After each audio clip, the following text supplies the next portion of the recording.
The way the regulatory bodies, including the FTC, look at your advertising, they'll look at every step of the advertising funnel.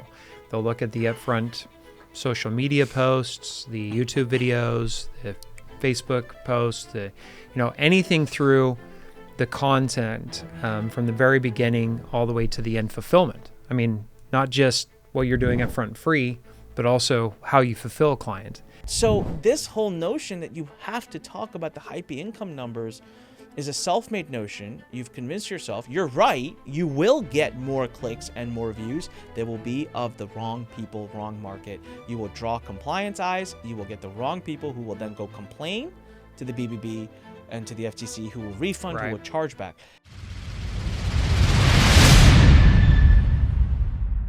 Well, I mean, okay, so I ran a podcast, right, for the longest time, Greg, called The Fighting Entrepreneur. And the reason I loved doing the podcast is because I would interview people and ask them about unique things they're doing, unique funnels they're running, unique marketing strategies, paid strategies, or whatever. And I got great advice. It was always an awesome podcast, and I'm actually been thinking about bringing it back. But in that, when they expressed to me what they're doing, there would be numbers expressed, like, well, I've generated X millions from this funnel, yada, yada. And a lot of times that would go into the title of the podcast. That would go into the title of it. And so, was that allowed? I think a lot of people are now asking, hey, these rules, do they apply to free content, organic, Instagrams, Reels, stories, posts, Pinterest, YouTube? So many YouTube videos. I mean, it's like a freaking just like video after video of how to make 10,000 doing this, how to make 20,000 doing this, how to make this. So I understand that if I make a YouTube video, right, and promoting my stuff, and I literally say, guys, you can buy my course in the link below, I think anyone would understand that should be compliant. The question I want to pose to you before we officially introduce this podcast is, if I have a podcast that's got guests on it, what is my responsibility of compliance for what they're saying? And with that question posed, welcome to the podcast, everyone. Don't say that. We are going to today talk about social media content, YouTube videos, organic, all of that. Doesn't need to be compliant. What is your onerous? What happens, et cetera, et cetera. And of course, listen, if you love us and if you've been listening to us, give us some money. Money. All right. I've been asking Greg, is that a compliant pitch? Guys, get the book. People are loving the book, and we're so blessed and grateful for your feedback. And then Compliant Academy. Both the links are below in this YouTube video, so go look below. And get on our email list. We'll have a newsletter we're starting soon. And, of course, we have our Facebook group. For everyone who buys the book, you get to be part of our Facebook group. At the time of filming this, we're almost at 500 members. It's a very active group, and I'm doing my best to keep up with it. But lots of amazing things happening here, and Greg is really pushing for us to have a compliance summit this year, in person, live event. We will figure it out. I have so many damn events I'm doing this year. I'm trying to figure out how we're going to do it all, but we'll make it happen. And with that said, Greg, I have a podcast. I interview guests. Those guests come on. I mean, freaking Joe Rogan. Joe Rogan's guests come on and say all kinds of stuff. And what is the rules on this? So I think part of your question was, what about free content and social media? And just so everybody's aware, the way the regulatory bodies, including the FTC, look at your advertising, they'll look at every step of the advertising funnel. They'll look at the upfront social media posts, the YouTube videos, the Facebook posts, anything through the content from the very beginning all the way to the end fulfillment. I mean, not just what you're doing upfront free, but also how you fulfill a client.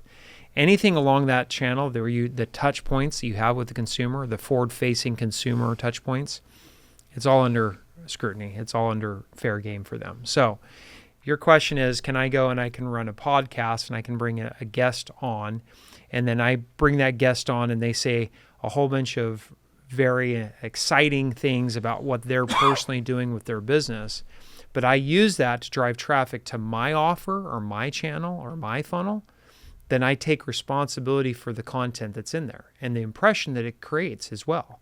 So if you bring a guest on and you bring a whole bunch of guests on, they're all talking about the millions of dollars they're generating doing online marketing, and you're drawing that to your funnel that's talking about we're going to teach you how to be an online marketer or a high ticket sales closer or whatever it is. The message, if the net impression, the context of what you're doing with the podcast and the interviews is leading to the sale of your product and service, and all of it is like, look at all these millionaires. Look, they do this. I'm going to do this. And if that impression is, oh, if I join this program, I'm going to see similar results. Maybe I won't make the $1 million they do, but I'm going to make money. If that's their impression, then it's the wrong impression. And it doesn't matter if it's free or not, or it doesn't matter that it's your guest that's saying it versus you. Because let's look at the endorsement and testimonial guidelines in the first place. So in 2009, the FTC passed or enacted this testimonial and endorsement guidelines.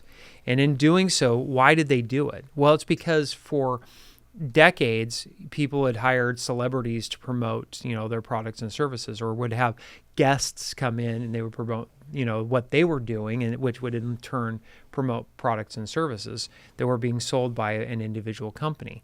So in enacting these rules, what they were really saying is you can't just have an endorser. You can't just have somebody come in and testify and say this and make a claim about the product or service without having some sort of substantiation, making sure that you have typicality, making sure you have disclosures.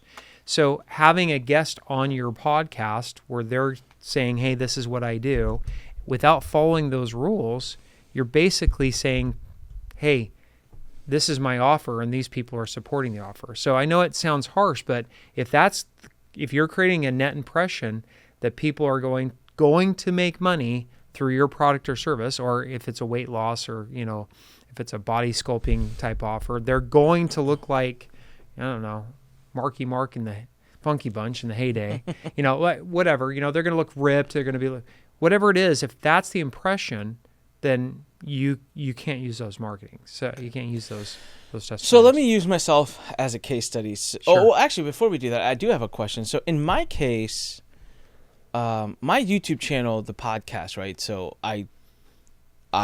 these podcast okay, here, I'll go more specific. I know that the FTC in my case looked at my YouTube videos. I know for a fact that they did. They always do. Yeah, well, I know they did because they found the one episode that I did years before that with an attorney to talk about compliance, and they used it to say, it's in my complaint quoted, like he even had an attorney on, he clearly knew, he's breaking the rules, he knew the rules. But if they went that far back, I can now put my FTC hat on and review my YouTube videos. I'm like, right? Right. They weren't like, so my podcast never ever said, hey, go below and enroll. It was truly just a podcast, and it was, but obviously I would say like join Learn Nation. There's a free account, this and that. I did say that in my, so I am commercializing it. I am telling people to come be a part of our community. But there's quite a few episodes. They didn't bring up any of those in my case, but I know that you have had cases where the organic post and content was brought up. That was the reason the case was brought. They brought their attention, and they started was because of the YouTube videos. All right, so that's important for everyone to notice. So there was a case that Greg did. We're not going to bring in any names, but there was a case that Greg did. I'm aware of this case, and it was a big case, and it was a case recent, and so my CID, which is a civil investigative demand, civil investigative demand, mine didn't have anything about my organic at all. No requests. And at any point throughout my whole 18-month investigation, they never brought up my social media stuff. But in this case, you're saying it literally started because of the. But I also, in this particular case, I also know the person was very, very big on social media. Yeah, they use it as a major source of their lead generation. Right. So interesting. So so in my case, they could have brought up my organic videos. They chose not to. I guess they had other things to focus on. Well, they had your webinar that they focused on. Yeah, right? They had my webinar. Okay, so let's play out a scenario. I think this will help everybody. So I'm launching something called SLO Academy. Might already be out by the time that we promote this releases. This SLO Academy is all about teaching people how to build funnels that can self-liquidate on paid traffic so that they can grow and build their business on paid traffic. So a lot of it is book funnels, low ticket funnels, masterclass funnels, webinar funnels, because webinar funnels can also self-liquidate to a large degree. So I thought, hey, bringing back, and a lot of people have told me they miss my old podcast. They're like, dude, we used to love it. It was very tactical. It was like listening to it. We'd always get great ideas to add to our marketing. So I thought at one point, as if I don't have enough already on my plate, I thought, you caught that little passive. Yeah. Nice. I mean, I've reached a point. We woke up at 6 a.m. I woke up at 6 a.m. today. So I'm like, my schedule has officially reached the point where it's only 10 a.m., man. We filmed 3 episodes, and I understand why the 5 a.m.ers say what they say. It's like I've already had a whole day's worth of work at 10. But anyways, I go off on a tangent. Yeah, I get up at 5 every day, and I work until 1 a.m. So yeah, I'm the 4-hour sleeper. How to make money without working passively. Yeah, that's right.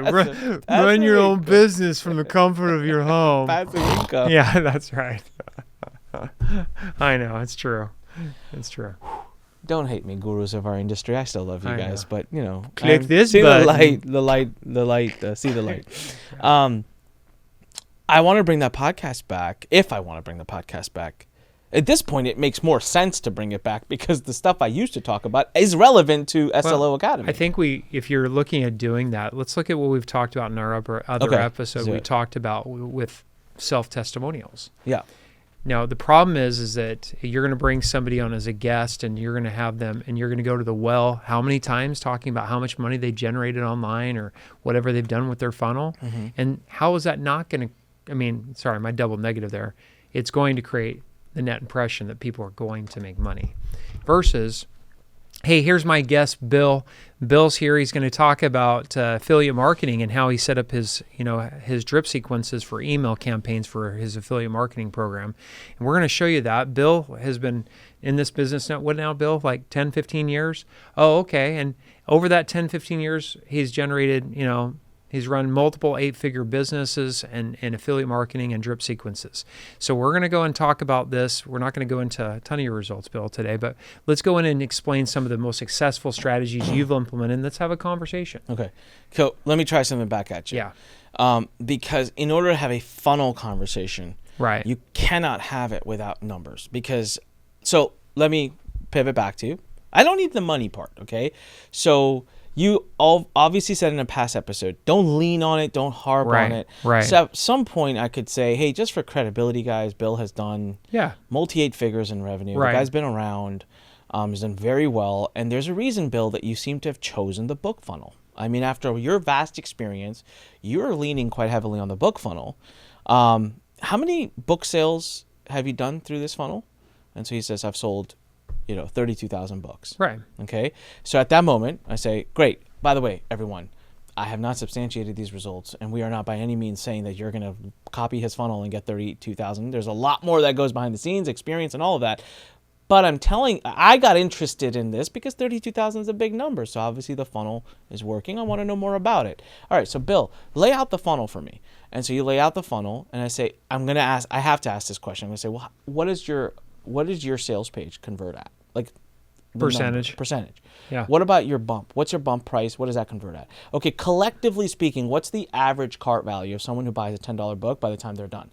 So he'll say $53. What are you spending to get the sale? $60. All right, you're going -7. Justify that for me. How does that? You're losing $7 up front. How do you make money? You can do an analysis of the conversation. I would still get substantiation. If you've got somebody comes on and says that they're an 8-figure or they've sold 60,000 books. I mean, that's an easy thing to substantiate. Show me your whatever order page. I have clients that do that all the time, and that's easy. So conversion substantiations also, like every data point being dropped in that? I don't know if you do it as, hey, let's go through a standard like a conversions of the way that this would work. Okay. I would do it in like, what is a successful campaign, and walk me through. It doesn't have to be real numbers, but just show me the analytics of a typical campaign. Mm-hmm. You set it up as a hypothetical, and then they can do the exact same things you just said. Well, hey, here, you lost money on this. Explain to me why you lost money and how you make that up here.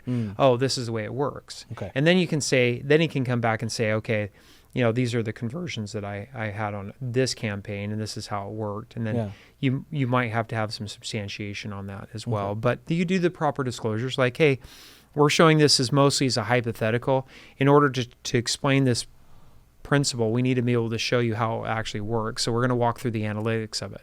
We're not going to tell you and promise you that this is what you should expect on this. These are the type of strategies that you're looking for a funnel campaign. And so these are the analytics you want to look at, because you got to know what the ratios of conversion are, right? If you don't understand what a successful campaign looks like, then you can't build one. So this is the ratios of successful campaigns versus one that maybe Bill will talk about today of one that failed. And he'll show you like, hey, these are the ratios in which it really tanked on us. And this is what we learned from this campaign. And this is why we do it this way. Okay. So basically, I have to, let's just call it for what it is. I do have to walk on eggshells. I have to be pretty careful. You got to walk a fine line. But here's the problem is that when I've seen a lot of these, podcast interview style, and they're set up to only be like, hey, Bill, come on here. Tell us how awesome you are. And then they talk about, I made so much money doing this funnel, and I always make money doing this. What they don't focus on is Bill probably had trial and error just like you've had or I've had in my own business. And what we're really trying to say is how can we eliminate, because people want to listen to that because they're like, I want to figure out how to do a successful campaign. Yeah. Well, how do they figure out what a successful campaign was? Yeah. They had to fail sometimes. Got it. Right? So this is my impersonation of the new podcasting style and all these new bro marketers. This is them. This is them, right? They're like leaning back. They're like, got a hat on. Yeah, I just made, I made like 42 G's in like an hour. It was pretty good. I was like, I can't stand that stuff. Anyways, maybe I'm old now. Okay, so we talked about using your own results. There's an episode, I don't know if it's out yet, guys, but using your own results in your marketing. It had nothing to do with social media, but I'm hearing a lot of the same advice in this one. So first and foremost, it's God forbid a number does slip out and you end up saying like, Bill's made over $30 million with this. That's why he's credible. Okay. All right. It doesn't mean we got to call the FTC in just yet. No self-reporting ever. No self-reporting ever. Plead the fifth. Yeah. But if that slips out and if you use it, then you're going to have to be like, Bill, I need to see some proof of that. Yeah, I would just ask, casually. Yeah. I think most people will do that. Yeah. I mean, if you ask him for your bank statements, he's probably going to be like, hell no. Okay, so great question. What constitutes as substantiated? What does Bill have to send to me to show that he's sold 32,000 books and that he's done $30 million in his business? How would you prove that? What substantiation would you do for that claim? I would show. It's the same. Whatever you would do. Well, I would do more because I'd have my spreadsheets and my. Probably. So I have to ask him for a spreadsheet of every sale for 32,000. I think what you do is you ask him for reasonable documentation to prove it. So like a screenshot of his CRM showing 32,000 sales? No, I had a case where they did screenshots and the FTC's like, that's not sufficient. So it'd be more than a screenshot. I mean, but if he's a legitimate business is running an 8-figure, he might have financials that you don't have to disclose the whole financials, but you could take a snippet of it that shows like, hey, sales conversion or whatever it is. If he's got a income statement or balance sheet. But the conversion rate would be a screenshot. That's the only way. I mean, unless he gave me access to a CRM. I think it's a collection. So you got to look at it like it's an independent audit. Like if you were being audited by the IRS, they would look at everything, right? Yeah. So you'd have a screenshot. You'd have elements together sufficient enough that if somebody asks you, what did you rely on? You could give it to them and they'd be like, okay, that's reasonable. 32,000 book sales. What's reasonable for So I have a client that has like $400,000 or 400,000 book sales. And what they do is they have a fulfillment center that fulfills that. Yeah. And that fulfillment center has a third party tracker system that they have. So they run a report and says, hey, here's what it is. And they provide that. And they're third party. They're just a fulfillment house, right? So for that, it's like they just ask for the report from the fulfillment house. How many orders have you fulfilled? Hey, here's the total number since you hired us. Okay. And so it's a third party. It's not them saying it's a claim. We're going to substantiate it from a third party source that's telling us. All right. So easy to do. Easy to.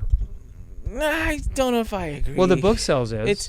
It's easy to do and to generate. It's a balance if you want to use if you want to use claims. It. Yeah, 100%. I mean, that's why claims themselves are so hard. I'm just playing. I know what they're thinking. I know what they're thinking. This is terribly hard. How can anybody do this? Well, it's your choice to do it. I know what they're thinking, and it is an uncomfortable conversation, and it will impact if you want to. Look, Guys, It the could. decision at the end of the day is if you want to run a compliant social media channel that gets big and drives you a lot of sales, we're just telling you what the rules are. Whether you follow them or not, that's your prerogative. It's also a balancing effect too. You may say, I'm going to take a little more risk on having a third party say something versus, me saying something or having a testimonial say something. You may decide, hey, I'm going to be a little more aggressive with this. It's a business decision, but understand what the risks are.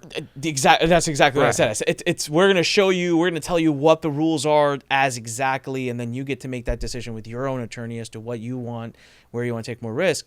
What I was going to say is, again, each episode, net impression, I think, will prevail. 100%. Right? So if your brand and your persona is of someone who teaches and constantly says, there's hard work, there's time to do this, it takes time, we're simply here to learn from him, and I'm just letting you know that this guy's been doing it for 15 years, and any numbers that we throw out at you, and hey, I did not ask for his tax records. We've substantiated to a degree, but like, could he have fibbed me? I don't know. Like, if you don't have to say that, but you know what I mean? Like, if your brand persona is one of like reasonableness, then I use the example, Greg, always was because some people freak out, right? They read the book, they're like, oh my God, I made this one mistake. Like, I'm going down. And I say, look, imagine a glass that's empty. And every time there's a rule broken, right, a little drop of water goes into it.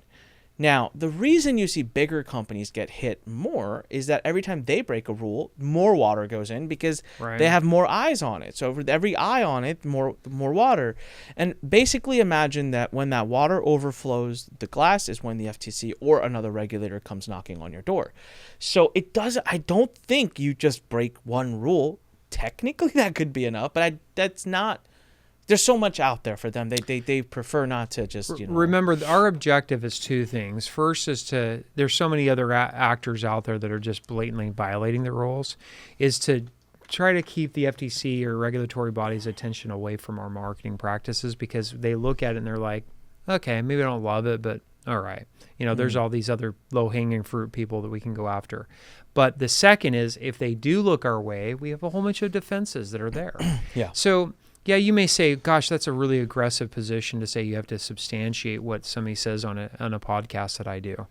Well, that's the best practice. You may say, what I'm going to do is make sure that I do a kind of a superficial, maybe not a deep dig dive to make sure that everything's that they're saying is correct, but I've done due diligence. Yeah. I've asked for some things, I've got it, but then I run with it with some disclosures, you know. So you may say, okay, I'm willing to take that risk because I think the net impression is okay. Yeah. But versus the problem is that what I see too much is, and I just read some headlines this morning before I even started. So when you said we started at 6, I was up before then, of course, looking at ad copy. And these were headlines for YouTube videos that were out there. And they were absolutes like, you'll never make money doing X or Y, Z. So we're going to show you how this person makes $10,000 a day. And it was like, it was an interview, podcast style YouTube video. And it was interviewing somebody who had started their own business and was out there and it was being successful. But the headlines that they were using for this didn't say, hey, we're going to bring Joe in to tell us about his business and how he's taken this unique, business opportunity and turned it into like a true business. Yeah. It's never make money doing traditional W-2 work. You've got to do this instead. We're going to show you how to become extremely rich and wealthy. So that, I guess in my head, I've already moved so far past that now. I know, but that's what. That's what's happening. Yeah, you see them all the time. So I see that, and I'm like, there's no need to do that. That is asking for trouble. So if I had a title that said how the funnel Joe used to sell 32,000 books. Okay, so hear me out. So then the podcast starts, boom, disclaimer right in the beginning. Guys, Joe's been doing this for 20 years, and he has made a lot of mistakes. He's burned a lot of money, but he's dialed in a funnel that seems to be working for him. And we're going to investigate what that funnel looks like today. And remember, a lot goes into this, the topic, the book, the brand, and everything. So just because he sold 32,000 doesn't mean that you will or can. Also, Joe was nice enough to provide us with some substantiation. Thank you, Joe. We saw that, indeed, we believe he has sold that many. So, Joe, tell us about the funnel. Yeah. And now all of a sudden you're more comfortable with that, assuming that the rest of it has a good net impression. Yeah. So I still got a great title. I think I got a great title. I think you've got a good title on that as well. That gets clicks, that gets attention, but I didn't break violently break Right. the rules. It's almost so. I got in a fight with one of these marketers about 2 weeks ago. I wouldn't say a fight, just a disagreement. They're like, "Oh, you got to have these really aggressive titles on YouTube, or we're not going to draw the clicks." And his statement was, "Well, the compliant ones don't work." And I was like, "Wait, I haven't helped you write any compliant titles, so how do you know they're compliant and they work?" Yeah. And he's like, "Well, I think they're more compliant." It's like, well, you think, are you the attorney now? I mean, like, how do you know? I mean, that's part of the process of working with us. I mean, even when you work with us, that's one of the things we tell you what to do.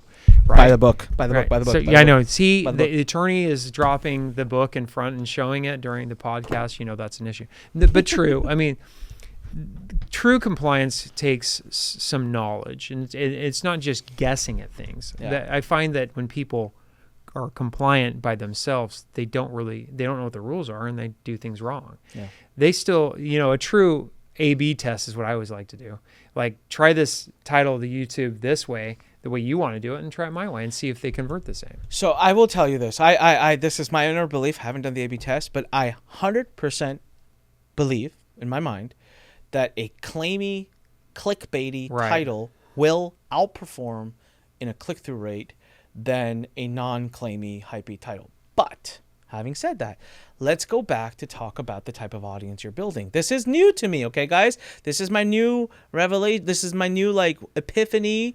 I'm changing because I'm the guy that everything was in mass numbers, right? Like, everything had to be in the millions, and the audience had to be in the hundreds of thousands for me to even feel like there was an impact to be had. If I posted a video back 3 years ago and it got 500 views, I would want to kick myself.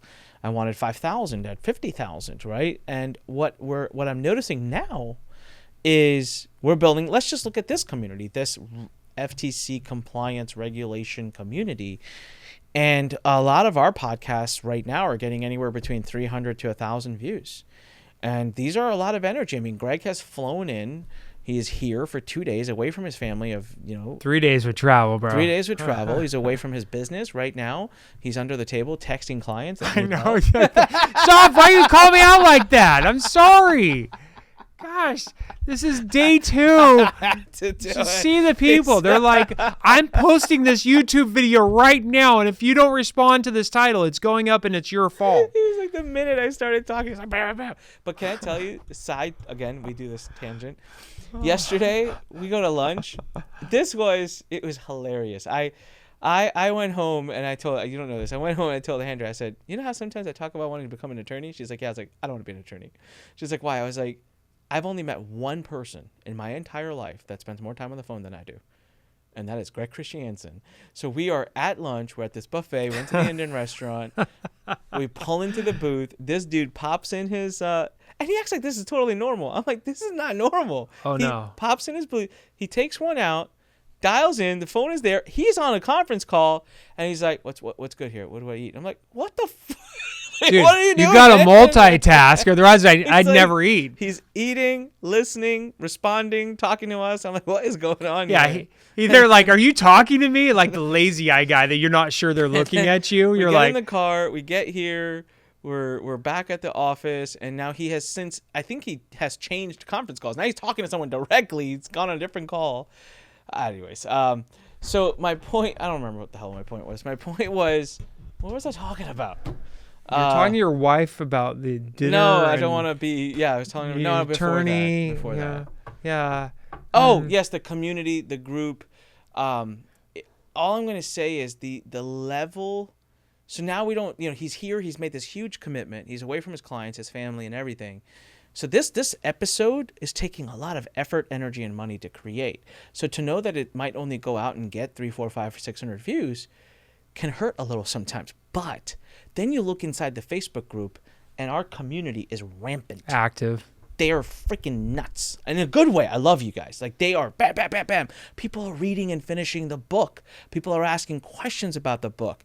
When we announced that we're doing the Compliant Academy, I have done very little to no marketing because we're still getting all the systems set up, and we're getting a sale or two a day just by being present. We don't have to use fancy marketing. We're just saying we are here. We exist, and people are buying the stuff that we have. Before we started this journey with the book, only a month and a half, a month ago or whatever, you were talking about doing a live event, compliance, the Compliance Summit again. And I just, with events, my only, like, I hate the fact that when you announce an event, you commit to 6 figures in cost. Right. No matter how you look at it. Team, swag, Opportunity food, loss. Yeah. opportunity cost, hotel, contracts, travel. It's one thing I don't like about events. It's why I had built my own center, my event center, for that very reason. Because we did the last compliance summit, I was like, let's do it, right? Right. Like, let's go. Because whatever. If it doesn't work, we'll have 20 people, 50 people. It doesn't cost me anything. Now I'm like, and now we're thinking 100 people before this book launch. 100 people? Okay. 200 people? Whole nother setup, whole nother event. Like, you got to have a bigger hall, more commitment, more room blocks, right? And I before the book, I was like, I'm not signing any contracts. Now, I sent a message to the team this morning. I said, guys, the tickets will sell out. Like, this, because the community. So we might be only getting 500 views per video, but damn, those 500 people are hardcore. They're in the tribe. Committed. They're committed. So I'm here saying something really strange.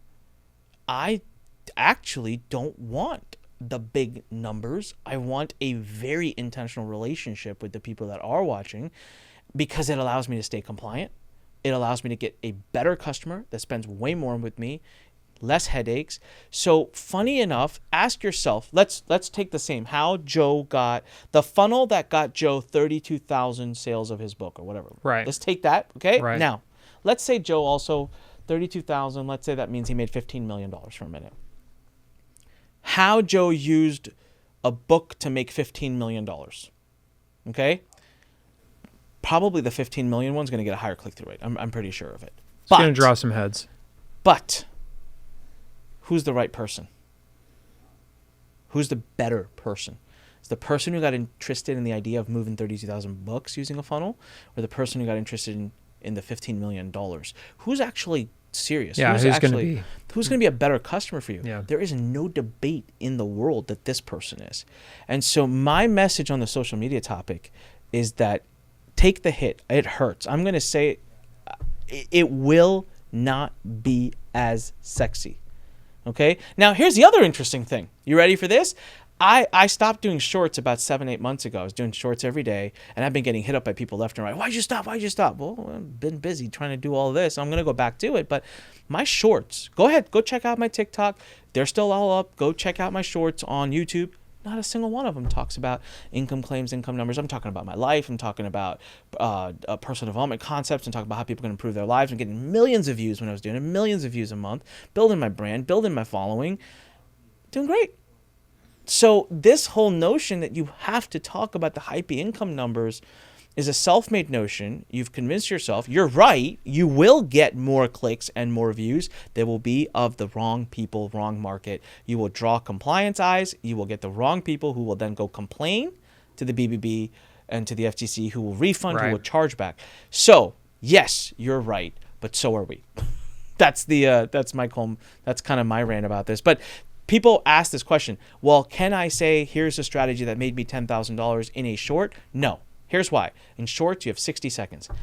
And if 10 seconds of the 60 seconds is you saying that statement, the net impression is going to be wrong. How can you adjust it? You couldn't. You can't adjust the net impression on that. So on a YouTube video, maybe a little bit more leeway. You have more time, long form, set the expectation, net impression. Shorts, no. Standard rule. Image on Facebook, no. TikTok, tweets, no. I said it. You don't say it. I'm sorry. I said I'll be the bad guy. Just no. It's just no way to manage the net impression on that statement.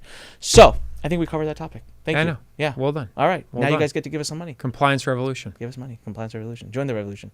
To join the revolution, you have to pay us money. Here's the thing about that summit, though. Is it if it's intimate? Pitching the summit, listen to me. really Listen to me. It's more intimate, and you have to say this of all of your live events. You said this to me when we did the summit. You're like, I've never had a live event where more people stay in the seats and listen to all the content. No, yes, I said that, but there's another thing that shocked me the most. I don't know if you remember this, but we'll talk about this. So yeah. This lends itself more to the need for the topic, I think. So it may not be related to the message we're trying to get across here, but the thing I remember the most, it wasn't just the butts in the seat. It was the caliber of the butts that were in the seat. Right. These were business owners making a lot who at other events will bring people with them and say, you sit in the event, I'm going to go outside because I can't sit in the event. They were in the event and they were engaged. I know that because they were arguing with us. Right? know they were engaged. Eddie. Oh man! Oh man! So, man! So but that's good. I'm like, good. That means you're paying attention. You're challenging, but you're learning. But that's not the thing. So here's a true story. Okay, so when we set out to announce the first compliance summit at that time, I really did it. We didn't make any money from it, guys. Greg, I think we barely covered his flight and stuff. Like, he came out to do this as a favor to me. We didn't charge a lot. Because we charged very little. Yeah, it was just to get people the knowledge. I genuinely was like, I had friends who I was like, y'all are going to get totally screwed, so please come to this and listen. Like, it was really done for that. And I had the luxury at that time because we still had the center before that lease went. And so, okay. So I wrote a Google Doc, 3-4 pages, had Greg review it. And I was super, super anxious about it because we were still not settled, or we were about to settle. I don't remember. I think we weren't settled yet. When we hadn't signed. Yeah, we hadn't signed. So I was like, Greg, they're going to transact with you. I'm not giving the links. It's through a lawyer. I want them to transact the ticket seat thing with Guardian Law. Like, I don't even want the customer records on me because I don't want to by mistake put these people. We didn't take an attendance list. Yeah, I don't want by any mistake to these people to have get hurt by this. So, so I put the Google Doc out and I messengered it, Facebook Messenger. I remember the 7 people. I distinctly remember 7 people that I sent it to. Okay, and they said, "Oh, cool, we'll check it out." Yada yada. I never got any major commitment back, and I was like, "Okay, I'll get to marketing this." And it was like 3 days later, we happened to have a call, and I'm like, "Greg, dude, we got to start marketing. Like, this thing is coming up in like a month and a half, and like, we got to start marketing it, and we got to put it out there. We got to do some videos." And so you're like, "Oh yeah. Yeah. Oh yeah. So yeah, I've been seeing some sales come through." I'm like, "What? You've been what?" He's like, "Yeah, I've seen some sales come through." I'm like, "No, you haven't, Greg. Oh yeah, you're mistaken." He's like, No, I'm in the system right now. I see sales coming through." I'm like, "Who? Well, no one told me they bought. What are you talking about?" And it was like 15 seats gone already. Yeah. And then you were like, "Dude, this is marketing 101. You need to send that to me so I can see it, so I can get excited over this too." And so I did after that. He was like, "Oh, okay, sorry." Oh, okay. But attorney, I don't know. I walked away. I was like, "Damn, it's the worst marketing I've ever done with the fastest response. Not because of the marketing, but it happens to be that I dialed in a topic and an offer that people want." Well, think about the money or that family show that we went to. Yeah. Like, I couldn't. You saw the panel I sat on. Yeah. There's six attorneys on there who dominated the panel. Yeah. I did. Yeah. I mean, everybody had questions to me. Yes. No offense to the really qualified other attorneys, but Greg, I could tell you. I was telling Andrea, my wife, this the other day. I said, I've been in business for 21 years, and I've done a lot of really good things. I like to think. I have never been part of something where I get more daily messages of gratitude. Right. I've had multiple people tell me, "You're doing God's work." I think that's a bit much, but I was like, "That's cool. Thank you." And I've done a lot, and no one's ever just taken the time to send me an audio note on Facebook that says, "I just want to say I thank you for what you're doing." Like, huh? And we've got people that are promoting us, supporting us, sending out, and they're sending people our way. They're joining the mission. So what does this have to do with the topic of this podcast and social media? Maybe instead of the hype, think about a message and an offer that is so damn good content that it doesn't need the hype. Yeah. That's that back. Because this is something I tell my kids. Like, sometimes you'll see things and it looks too good to be true, and that's where you lose the credibility when you talk about those downside or downward market. Sorry, Yeah. downward dog. I don't know, something. some pose. Yeah. Some yoga pose or something like that. The down market clients, they're looking. It's the inch. Of content, yeah, but you got to hide it. It's all clowns and fireworks and all that stuff to get them in the door. Where when you have a really solid product that carries the day on it, and they create the credibility and trust you're looking for, that's where you start converting different. And that's why I have clients that have been in business for 20 plus years that I've represented that are great marketers, and they never have regulatory issues because their content is so good. The product offering is so excellent that the clients are blown away with what they get, and they don't have to do, giraffes and elephants to get people in the door. That's the real hard thing, guys, is figuring that out. So my marketing business, what gets to be I was saying, what's my USP And what I found that gets people excited is when I say, hey, let me help you develop a low ticket offer that liquidates and you can use paid traffic to expand on it. So it'll allow you to grow and scale without doing more organic social media posting. And like this messaging in a shorter format makes people say, dude, I want to learn that. Yeah. You know, like that would be awesome. I really want to learn that. How are you using the Don't Say That book to set up and establish an entire business mission and everything? And that's what we're doing. We're doing on the back. People say, what's the ROI in the book? I said, ask me in a year. They're like, what do you mean? I'm like, listen, today I might be losing money on this book, but we're just launching the Compliant Academy. The software is coming. We're just talking about the Compliance Summit. Enterprise, we have some enterprise certifications we're going to launch. So the book, once we've sold 10,000 of the book, we have solidified ourselves as the category kings in that industry. Then come and ask me, what is the value of 10,000 book sales? It'll be kind of infinite. I don't know. And so people are like, oh, I want to be able to do that. Great. I don't have to use hype. That message alone says, like, cool, you want to learn how to do this? And I didn't make any claims or say any specific numbers. And sure, maybe only not 50,000 views. I get, 2,000 views, but those 2,000 people are like, let's go. Like, I'm in. I'll take that any day. This is the new Onic. This is 20 years of marketing later. I'll take the 2,000 over the 50,000. 3 years ago, I would have said I want the 50,000, not the 2,000. So yes, it might impact some of your views, but trust me, you'll thank me a year from now when you realize that you get the right people. All right. Thank you, Greg, as always. My pleasure. Guys, book, don'tsaythat.com/go. Compliant Academy, go to compliantacademy.com. Keep an eye out. It looks like this Compliance Summit's going to be mentioned released. Maybe already is by the time we release this episode. So that would be at compliancesummit.com. So lots going on, okay? The software is probably out by now too, so I won't drop that URL because I'm not ready for that yet. But lots going on. All right. So everyone, thank you very much for your love and your support. Get the book, join the community, be in the group. The Facebook group is very active and lots of fun. And as I always say, join the compliance revolution. If you want to be a giant, be compliant. And when life pushes you, stand straight, smile, push the heck back. See you on the next one.